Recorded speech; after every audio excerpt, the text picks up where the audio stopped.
Yeah, at that point, man. Plus, it's cold as fuck up there right now. So No. I know. I do. Today I rode my bike 17 miles. I'm fat as fuck, bald bull. The last time we saw each other, I was chubby. I'm fat now. That honestly, I had to wear this overshirt. If you you put on the Rona 30. to 90, I'm at the point when it started. I was working late nights in Fort Myers and driving home to St. Petersburg, and you'd get home and it'd be midnight, and I'm still wired because I just drove 2 hours. So you start drinking beers, and then the next thing you know, you go to bed at 3 a.m. You wake up at 7. You're not going and doing any exercise. You're eating a shitty breakfast. You're eating shitty radio station food. It gets Going back to bed when I can. exact napping wherever I could. If it was in the parking lot of the radio station or on my couch, just I gotta get some sleep. But Yeah.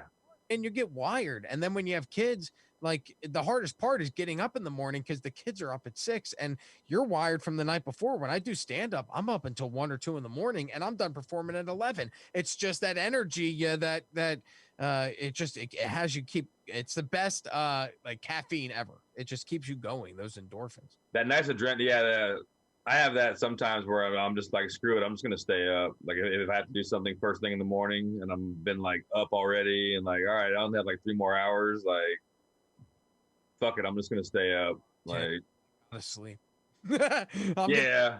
hearing a little bit because I got to figure out how to sleep. I'm like, I get up at, I mean, I do the sports for the station and I get up pretty early and I'm like, man, it sucks being out until 11:30, 12 o'clock at night doing stand up or doing podcasting and then getting up and you're like, I'm like a zombie. But then I get that coffee. I'm like, yeah. It's hard to unwind. It really is. So yeah, I put on the Corona 30, 60, 90, eventually 120, diabetes. I'll have diabetes from, Corona won't kill me. The diabetes I got from lockdown is what'll end up killing me.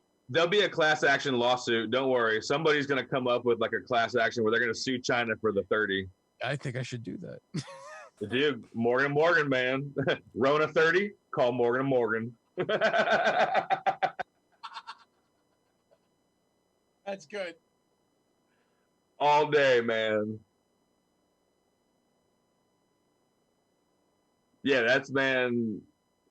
It's just I don't know, man. Like I'll be ready for this shit to be over with. Like I'm ready for Christmas. I'm ready to grub out one more time, and then like holiday shit's over with, and fucking let's get back to normal. Like you say that, I say that all the time. I'm like, all right, this is the week. Yeah, this is gonna be it, dude. That never it. You know what it'll take when I go to the doctor and he goes, hey, if you don't stop, you're gonna get diabetes, and I'll go, oh, fuck, all right. Yeah. I just food, but somebody, my girlfriend tells me, she goes, nothing tastes as good as skinny feels. And I went, well, you have never had a grilled cheese sandwich and French fries that I make because that tastes fucking fantastic. That tastes way better than being skinny. Fuck that. Yeah, no, I just mowed down 2 fucking pounds of pad thai right before I started this thing, man, with fucking like crispy ass tofu in it and all this egg and shit. And it was fucking amazing. So skinny this. Fish, those that you caught, eat those fish, fry them up. Man, we're not allowed to keep snook, reds, trout, because all that red tide shit from fucking this past year. Like, you're not allowed to keep shit until April of next year. Wow. So wait, so even if you catch, well, okay, on land, if you go out all the way out in the ocean and you catch a shark, sawfish or whatever, and you can eat that, can you eat that and eat it? Yep. You just can't keep like any of the inshore shit right now, like the snook, redfish, trout. Like you can keep sharks, you can keep cobia, you can keep sheep's head, but all the shit that I always catch, which is fucking snooks and reds, you got to put them back, and it's annoying as hell. Where can I catch a marlin? I want to catch a marlin. Man, you need to go down, like once this is over with, find the cheap trip to like Panama. I gotta go to Panama to get a marlin. It's worth it. Well, I wouldn't even know how to get to Panama. Do I need a passport for that? I would, right? You would need a passport. You basically fly in like through the jungle and land like on the Pacific side. Wait, so if I want to catch a marlin, the easiest way is to get a passport, go to Panama, walk through the jungle, and then go to the beach and fish? Or then do I got to get on a boat and go out to the middle of the ocean? No, like you go out, there's like 2 or 3 badass lodges on the Pacific side there that like you fly in to like Panama there and then take a hopper like over the jungle, land in the beach basically, and like put you on these boats, and the water goes from like 20 foot, 50 foot, 2,000 feet. Wait, and you've done this, right? Because I mean, this is a lot of information for somebody who hasn't done it. My brother was planning it for his 40th birthday right before the Rona hit, and like we had everything, like we were going, like this was happening. And then you couldn't go and do the payoff. And great, all the homework and no test, fun fucking time. Yeah, but like the experience, like they were showing, man, and it was cheap. It might have been like a couple grand, but that was like food for a week, flying the boat. You're in the jungle, like you're in the Pacific Ocean, like all this badass whales and shit. Like I just want to hang it on my wall. Yeah. Fuck that. You just need to start looking on Facebook classifieds. You know, some old asshole in Fort Myers is selling one of them motherfuckers, man. You sold me on the trip to Panama where we're jungle and shit. I'll go, bull, let's go. We're going to Panama. We're going to walk to I mean, that's way more fun, man. But if you just want one for your wall, I'm pretty sure you can go on like Craigslist in Fort Myers, and there's some old man that's got a fucking sailfish or a marlin he's selling. Like,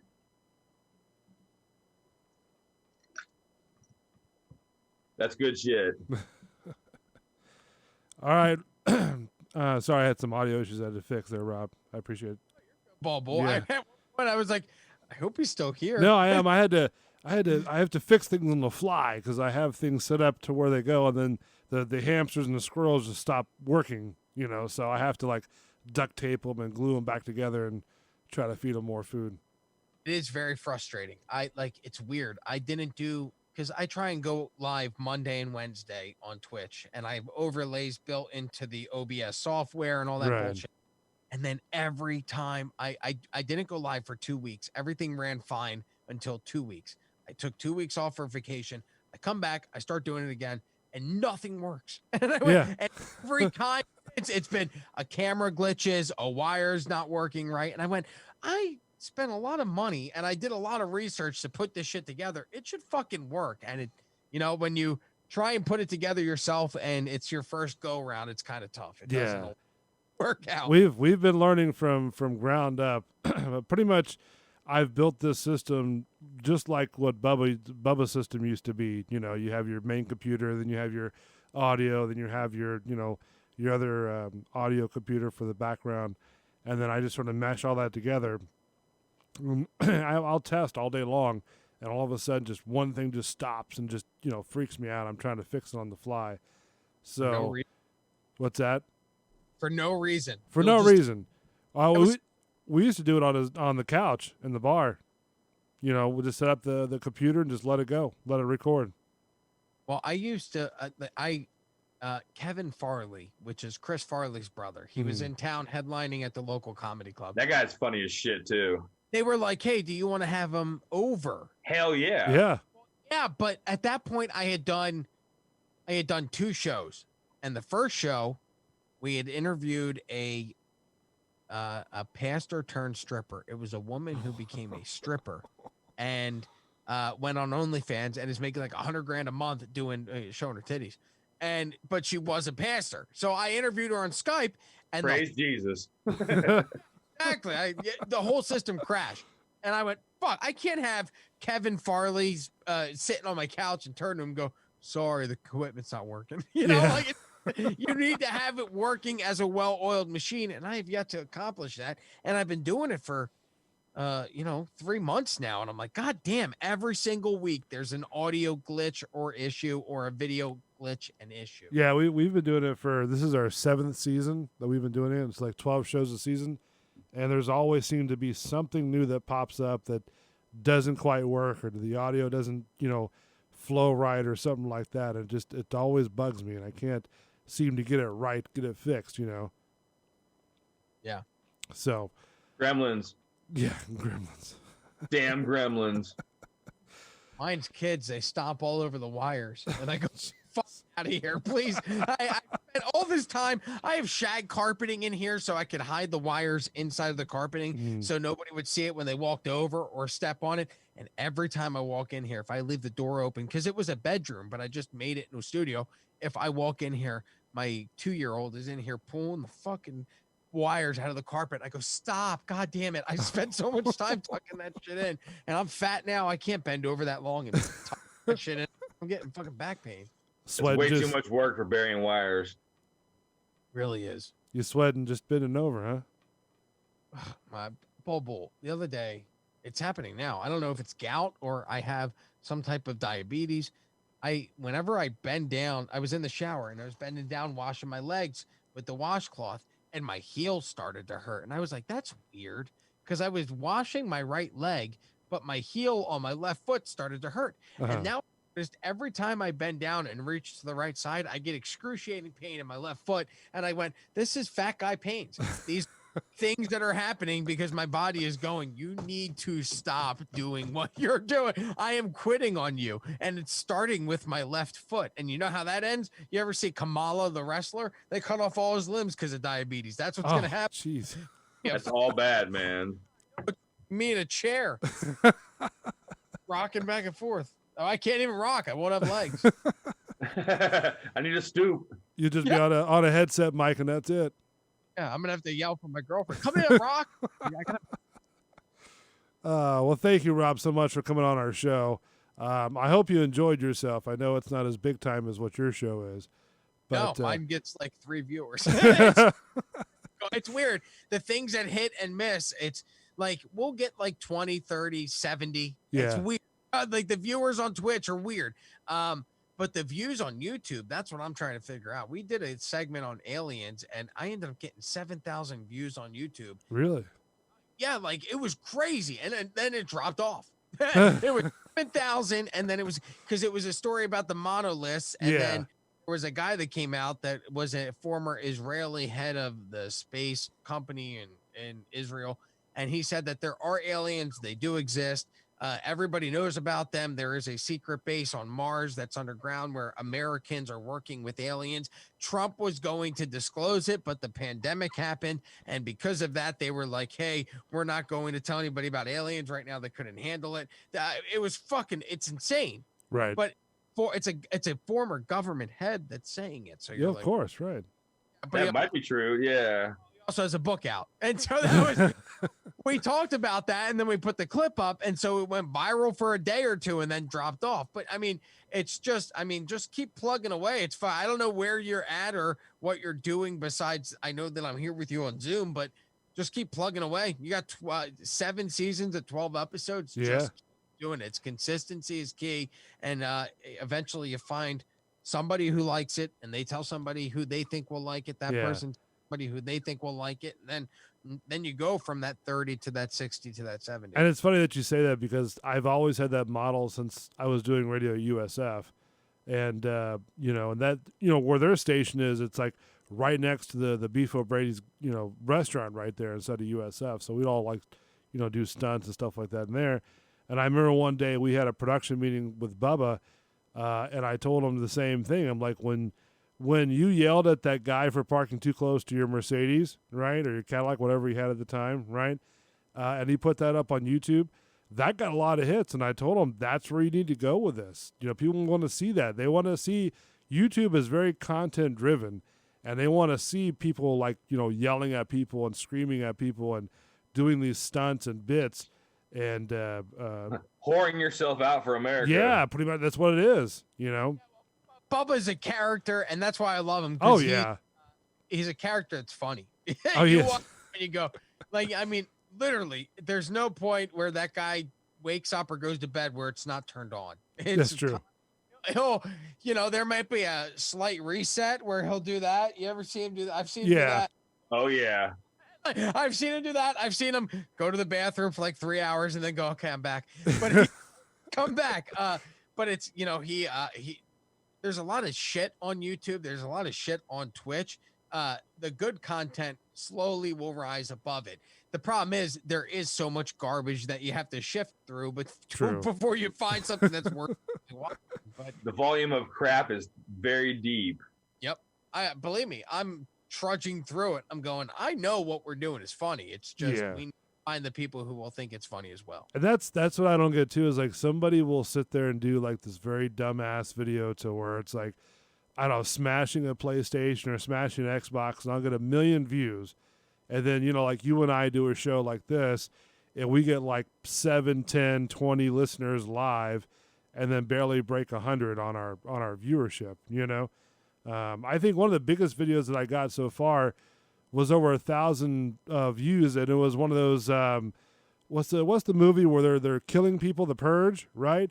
Well, I put like sort of a pandemic purge video going on, you know, and that got more views than on the other videos that I have up here. Well, let me tell you, like the secret to what I've found has started to work for me. So what I did was what I do on Twitch, I record as an audio form as well, and quickly put that out as podcast and video. I put it on my website, and then what I do is I find dumb stories that we talked about during that segment of the audio and video. I post that story on my website with the audio and video embedded, and then I post links of that on Reddit, Facebook, Twitter, everywhere I fucking can, trying to get web traffic. And it's not paying a lot. I'll be hundreds of dollars, if that sometimes. But it is slowly working. And I've seen, so, you know, I think the best bet is trying to find ways to distribute what you're creating as opposed to creating it and hoping, hey, people are going to find it. No, there's so much out there that people are finding things that are put in front of them. So you need to take what you're doing, your shove it in their face. And yes, your 7 seasons of 12 episodes and fucking put it in front of them consistently, not annoyingly, consistently. Because if you overdo it, they'll unfollow. There's that click out factor where it's too much. I can't do it. Yeah.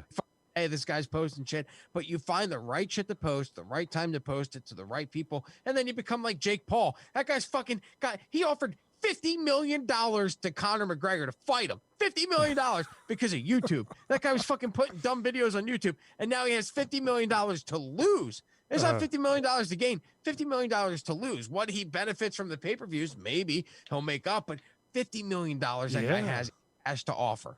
And the guy's probably young too. He's probably young, and he likes being on camera. I think that's what one of the biggest challenges we have, you know, with these shows is just getting the fact of being on camera, you know, putting ourselves out there visually. If that makes sense. Doing it. I've been doing it since I was a guy in Cleveland, Rover, and he started doing video streaming RMG TV in 2011 or 12. So I've been doing radio on film for 9 years. And like a lot of his stuff was, you know, we had to make that adjustment with Bubba. It was, you know, there were bits and Ed. I mean, what the fuck? It wasn't even real. Problem for starting the video portion was, what do we do with Ned? That was the biggest character on the show. At one point, it was Bubba talking to Manson, pretending to be another man. It was brilliant. It worked for years. Oh God, it was the reason, dude. The first thing that I still remember, the first time I heard Bubba was him talking to Ned on the farm. Ned wasn't going to sign with Sirius. And Bubba was trying to convince him, and Ned was yelling at Garnet, and Garnet was telling him to fucking go sign the contract, and he was telling her to fuck off, and he was going to go fuck goats. And I'm like, what am I listening to? That's good shit. That's what it is. It was brilliant. Those two worked together so well, and it pains me to see what has happened. It does, because I was only there for 2 years, and I know there was 30 years of them being together before I was ever there. I mean, that sometimes it works really, really well. Opie and Anthony worked really, really well together. Independently, Howard and Robin worked really well together. Would they work independently? No. We've never had to find out. He just signed another 5-year, $100 million contract. You'll never know. That's true. You know, Bubba and Manson, they literally in the radio duos, to me, it's really Bubba and Manson are third behind Howard and Robin and Opie and Anthony. Yeah. Yeah, it was. I remember one time we did a Bubba-palooza, and everybody was great. Everybody went on stage is great. They cheered for Bubba, but when Ned came on, right, it was like a AC/DC concert just started. Everybody was jumping up, cheering, raving, you know, getting their beers up in the air. I mean, it was just a full blown, you know, 9 Inch Nails concert out there. done so well by it just man. I really think Manson's a really great radio talent, and Oh I think yeah. Bubba and he worked together well because Bubba was cool with always being the butt of the jokes. Ned would Yeah. be fucking vicious towards Bubba. And Bubba would look across, and it's Manson, and he loves him. So you're like, it's a weird dichotomy, but it worked. Oh yeah. Like some of the stuff that he would rib him about, I'd be like, oh Lord, I wouldn't even begin to do that. The Springsteen Christmases were the fucking best. I mean, the bits were fantastic. It really was. Like the thing is, radio, and what it saddens me because I think the way radio is heading, that kind of stuff is dying out, and that is the kind of stuff that people need more of. It made my day to hear a dumb Ned parody about Bubba. It just made me laugh. It made me giggle. They were the Eminem songs. I remember. God, there were so many. He did songs from Tyler's perspective. I remembered it was a story time with Ned, and he would sit down with a bunch to tell him about anal. And you're like, what the fuck is going on? Awesome. Yeah, it was fantastic radio. And that's why luckily there's YouTube. Luckily there's the Bubba Army archives. Go listen to all that. Brilliant radio. Well, Rob, we appreciate you coming on, spending your time out here with us. We appreciate everything you've done. You're a very funny guy. And I've always looked up to you, and I've always looked up to Bubba because, before, like Fivehead would teach me a little bit, but Jabberjaw wouldn't teach me too much. But when you came in the picture, besides Bubba and the rest of the people that are there, you two guys were pretty much letting me learn at the age that I was being learned into the business, and I appreciate that. And this is where I'm at here, technical wise, because of learning what you guys have done. Well, I want you to know you were a good worker, and you are a good worker. 7 seasons of 12 episodes. It's hard work to do this. It is. Because there's that part where it's defeating, where you only get a few clicks on the podcast. You're like, why the fuck am I doing this? Yeah. Believe in it and you keep doing it. I do believe it'll pay off. Bobo, I appreciate that you had me on. I'm sorry that things ended the way that it did at the BRN for everybody. I'm not there anymore either, but it be for the best for everybody. I like Bubba. I like the show that he's put together since then, and I hope nothing but the best for them. But you were a good worker. You learned well. You did exactly what we needed at every single. It became a, hey, I lost 4, 5, 6 affiliates, and now we can't pay the air conditioning. I remember he had me going out and taking photos of the air conditioning and texting it to him, and he was like, "I'll decide if we need to fix it because it had frozen over." Oh yeah, we're gonna be able to fix the air conditioning. It became a very dire time for a lot of for him personally and financially, and unfortunately, we had to. He had to let you go and do it. And I'm sorry that I did. No, it's all right.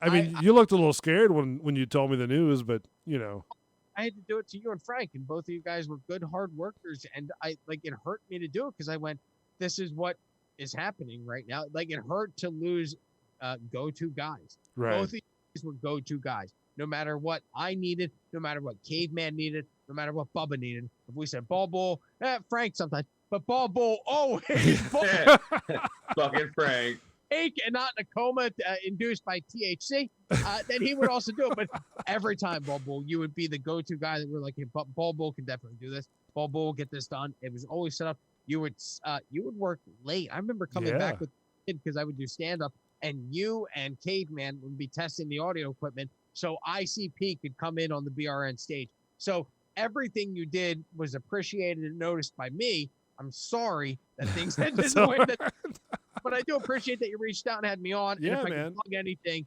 quickly before I go, Monday and Wednesdays, I do dumb nonsense like this. This was fun. If you two ever end up or want to come down to Fort Myers, Mark, Ball Bull, man. a fucking studio, and it's just me and my buddies. We dick off Mondays and Wednesday nights on Twitch, YouTube, Facebook. Just search Rob Show with 2 B's, ROBBSHOW. 7 to 9 p.m. Open phones. We play dumb fucking videos and hang out and have a good time. But if you guys are ever in the area or want to come down, I would love to have you on, cross promote. That's how this shit works. Absolutely, yeah.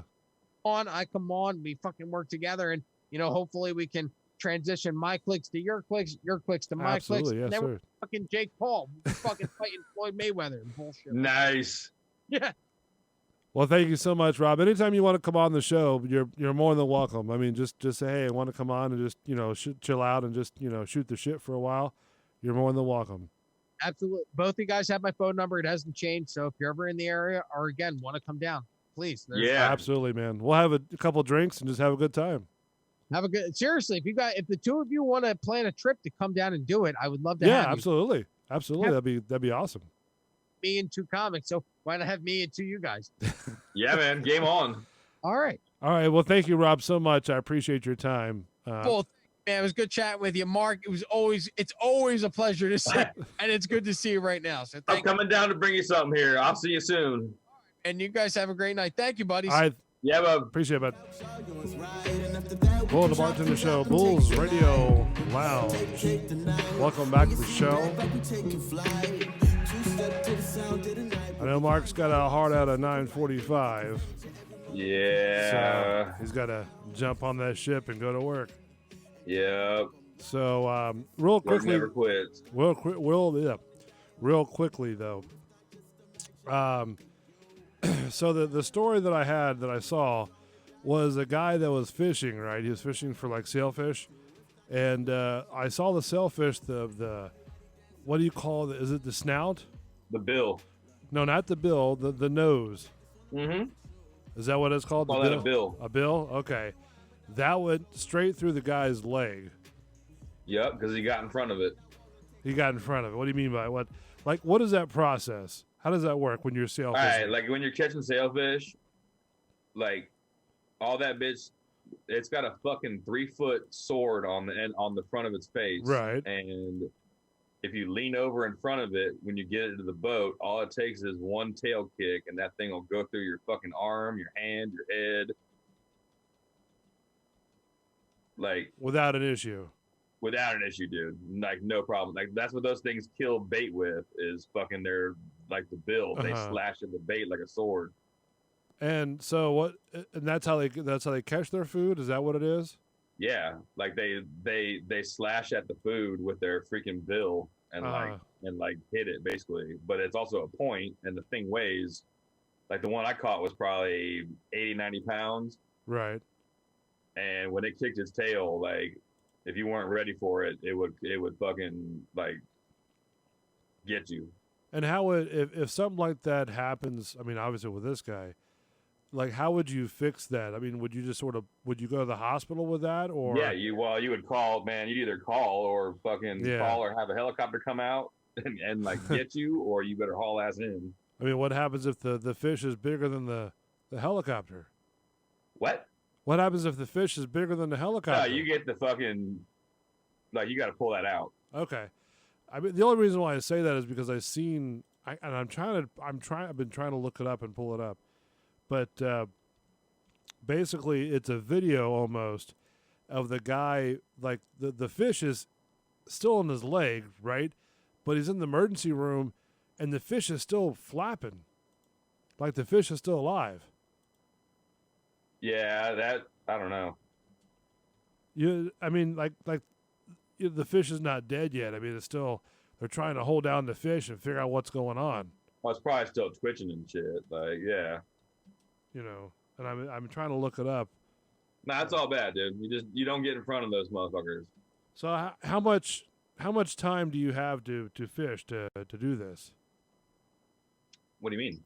Like, do you when you catch them, like how much time do you have to reel them in before finally like the thing breaks or, whatever? I mean, the last one I got, it was probably 15, 20 minutes.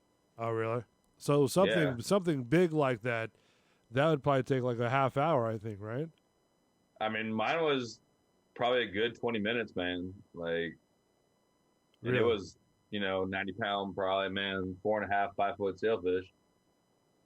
Wow, that's a big sailfish. Yeah, it's big. Do you keep it or no? No. No, you put it back? Yeah, those are game fish. Oh, okay. Interesting. All right. Well, I appreciate you staying on with us. I know you have to go to work, and I appreciate it. Yeah, We're up to 4 viewers, man. Gotta go stay up all night. So thank you so much for joining us as well. Thank you to Rob Garguilo for for listening to or coming on the show and being a guest on the show. It's been a while. Yeah, it was good to talk to him. So we'll talk back next Tuesday at 8 p.m. Well, no, are you guys going to? That's Christmas. Okay, We'll have to see that. that's right. That's right. That is Christmas. So, thank you to Bad Papa Smurf for chiming in. Yep. Fine TV, thank you so much. Tree Rocks as well, the executive producer of the channel. I appreciate that. Chewy Rock says, happy birthday, Bull. So, Bolster, happy birthday. Yeah, that's tomorrow. So game on. Game on, man. The big 40. Yeah, well, I appreciate it, man. So, I'm yeah, getting man. ready to go. I gotta go get me in. I did. Ready to go. We'll see you soon. We'll see you hopefully next Tuesday. If not, Yeah, then man. we'll have a good Christmas. So, all right, my man. We'll see you soon. Yeah, bud. See ya.